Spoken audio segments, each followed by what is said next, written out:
Bonsoir à tous, bienvenue avec Anthony Morisset pour innovart.fr.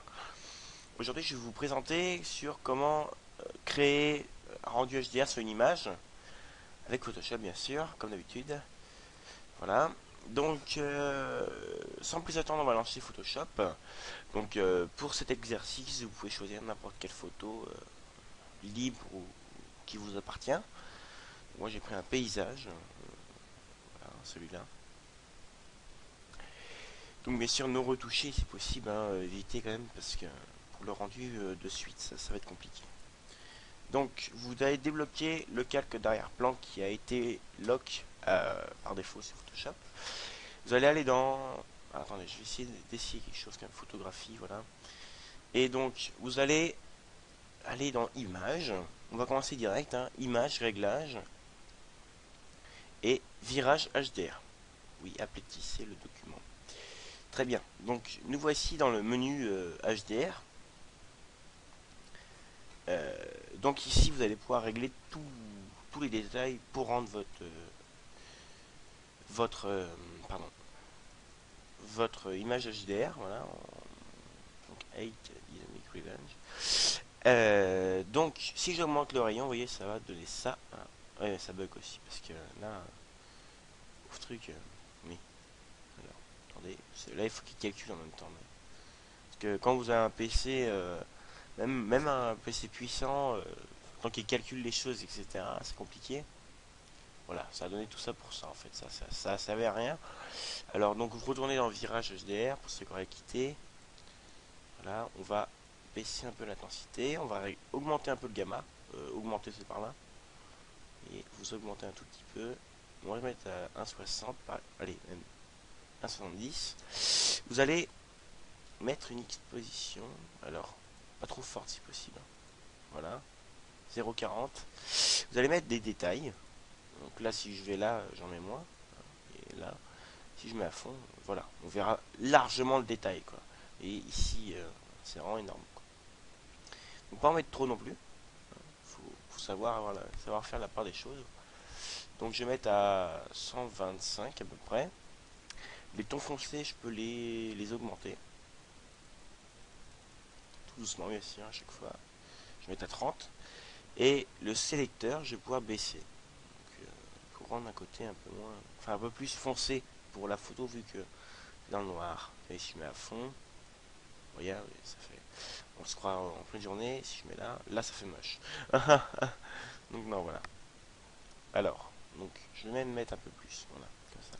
Couleur, vibrance, vous pouvez augmenter ou descendre. Ça va juste changer quelque chose. C'est le fond comme d'habitude. Et la saturation, vous augmentez un peu, vous mettez à 40 par exemple. Alors ensuite, ça c'est la courbe. D'accord, une courbe qui a rien de très méchant. Elle est réglable. Je m'en suis jamais servi. Mais après tout, ça ne nous sert pas parce que déjà elle est bien modifiée notre photo, je trouve. Voilà. Et après, pour vraiment rendre votre photo.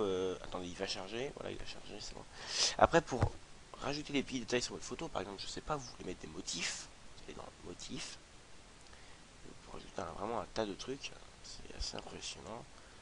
Petites choses comme ça, vous voyez. Voilà, vous allez mettre par exemple ici comme ça, vous voyez, vous pouvez mettre vous mettez 50, non, un peu moins, 30, non, un peu moins. Je vais y arriver, 15. Ça commence déjà à faire un petit effet sympa. Les motifs, après vous pouvez en rajouter vraiment plein, ça va pas gâcher votre photo. Vous pouvez en mettre, là, je vais mettre 10 par exemple. Ici, ça, bon, je vais leur nommer en fond. Voilà.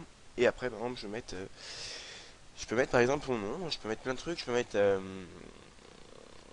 je sais pas moi, la mer par exemple, je sais pas, la mer. Alors attendez, je vais retourner voilà, en conception. Hop, vous mettez par exemple une typographie comme ça. Alors, parce que là c'est vraiment très gros. Là. Voilà, vous mettez un... Oups là, attendez, parce qu'il m'a fait un sacré truc. Lui. Il a dû oublier quelque chose. Ah oui, d'accord. La typographie va pas du tout. Celle-là, je crois qu'elle a été déréglée en plus. Alors, trouvons une autre. Une autre qui serait pas mal. Alors j'en ai vraiment beaucoup, mais beaucoup qui ne me servent pas non plus, quoi. Alors, celle-ci par exemple, la mer, et vous baissez un peu quand même. Et là-dessus, sur des couleurs comme ça, il va falloir mettre, voilà, peut-être un peu plus gros, pas déconner non plus, quoi. Voilà. Vous mettez par exemple un truc vachement visible. Hein, pas ça non plus, mais ça par exemple, vous voyez, ça c'est très classe, c'est très fin, très propre comme style. Vous baissez ça, vous baissez un peu, vous mettez ça, voilà, comme ça. Vous baissez un peu l'ombre portée quand même. Vous pouvez mettre par exemple à 10 et à 10. Voilà. Ça fait peut-être un peu moins justement. Et vraiment, ça va être vraiment sympa, quoi. Voilà. Et après, voilà, quoi. Vous pouvez faire un tas de choses. Et voilà. Après, ça vous fait un petit fond d'écran sympa, même si là l'image est vraiment très petite. Après, vous avez pu qu'enregistrer votre projet. Et donc, vous allez enregistrer ça, par exemple, je sais pas. Moi, je vais vous mettre document, tuto, hein, voilà. Et donc, je vais l'enregistrer en image. Et vous allez voir que on va comparer les deux. Alors, tuto, voilà, faut pas enregistrer à la même place. Donc, on va aller maintenant voir tout de suite. Alors, on va quitter Photoshop. Et donc, on va aller chercher ça. Alors, c'était pas là, c'est là. Qu'est-ce qu'il me fait? Non, je veux pas de toi. Voilà, vous allez par exemple. Donc, on va comparer les deux photos. Voilà. Hop. Voici la photo qu'on a faite. Voici l'autre photo. Il y a une sacrée différence quand même. Le rendu HDR est visible. Ça a vraiment donné un peu plus de clarté, vous voyez. C'est très sympa. Donc, je vais vous mettre les deux dans la description pour que vous puissiez vous entraîner à faire un tas de choses sympas. Vous voyez. Franchement, j'aime bien. Donc, voilà. Voilà, ce tutoriel est terminé, donc je vous dis à une prochaine fois et rendez-vous sur innovart.fr. Bonne soirée, au revoir.